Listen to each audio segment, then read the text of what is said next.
British దేశం పైన వచ్చి ఈ దేశ దేవాలయాలు ఎన్నో సంపదను కొల్లగొట్టడమే కాకుండా ఇతర మతాలకి ఇస్లామిక్ మసీద్ ఎప్పుడు ముస్లిం చేతిలోనే ఉంటుంది, దానికి ప్రభుత్వ పెత్తనం ఉండదు. అలానే ఒక చర్చ్ తీసుకుంటే ఆ చర్చ్ పాస్టర్ చేతిలోనే ఉంటుంది, దానికి ప్రభుత్వ పెత్తనం ఉండదు.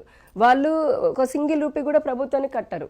కానీ బ్రిటిష్ వాడు తెలుసు హిందువులు ధార్మికంగా ఉంటారు, వాళ్ళు ధర్మాన్ని పరిరక్షించుకోవడం కోసం వాళ్ళ మొక్కుల రూపంలో చెల్లిస్తున్నారని ఎండోమెంట్ అని ఒక డిపార్ట్మెంట్ పెట్టి దాని నుంచి ప్రభుత్వాన్ని పెత్తనాన్ని ఏర్పాటు చేశారు. పోనీ బ్రిటిష్ వాడు వెళ్ళిపోయాడు, తర్వాత వచ్చిన కాంగ్రెస్ అయినా సరే వేల సంవత్సరాల దేవాలయాలు ధ్వంసం కాబడ్డాయి, దాన్ని పునరుద్ధరణ చెయ్యాలి, మెజారిటీ హిందువులు ఈ దేశంలో భాగస్వాములు కాబట్టి వారి మనోభావాలని మళ్ళీ వారికి స్వాంతన చేకూర్చాలని ప్రయత్నం చేసిందా? చేయాల. On top of it Congress ఏం చేసింది? కేంద్ర ప్రభుత్వం వారు ఉన్నప్పుడు వక్ఫ్ బోర్డ్ అని చెప్పని తీసుకురావడము, ప్లేసెస్ ఆఫ్ వర్షిప్ అని చెప్పని తీసుకురావడము, ఇలాంటివన్నీ చేసి సనాతన ధర్మాన్ని ఇంకా దూరం చేయాలి, దాన్ని నాశనం చేయాలని కాంగ్రెస్ దాని ఎలైడ్ పార్టీస్ ఏవైతే ఉంటాయి ఈ రోజుకి మాట్లాడతారుగా స్టాలిన్ లాంటి వాళ్ళు.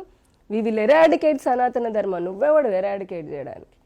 నీ తండ్రులు కాదు కదా, నువ్వు తలకిందులు కాదు కదా, ఎంతమంది కొన్ని లక్షల మంది ప్రయత్నించారు, కొన్ని వేల మంది ఈ దేశం పైన 1500 సంవత్సరాలు ఆక్రమణ ప్రయత్నం చేశారు, దాన్ని కాపాడుకోవడంలో కొన్ని లక్షల మంది ప్రాణత్యాగాలు చేశాడు.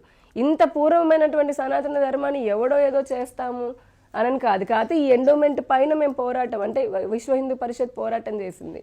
అందరిలాగానే హైందవ అంటే టెంపుల్స్ కూడా హిందూ ఆలయాలు ప్రభుత్వ పెత్తనాల్లోంచి బయటికి రావాలి, హిందూ ఆలయాల్లో ఉన్నటువంటి ఇతర మతాలకు సంబంధించిన వారిని తొలగించి హిందువులకి మాత్రమే పవిత్రతను చేకూర్చే విధంగా చేయాలని ఒక 10 డిమాండ్లతో చేయడం జరిగింది.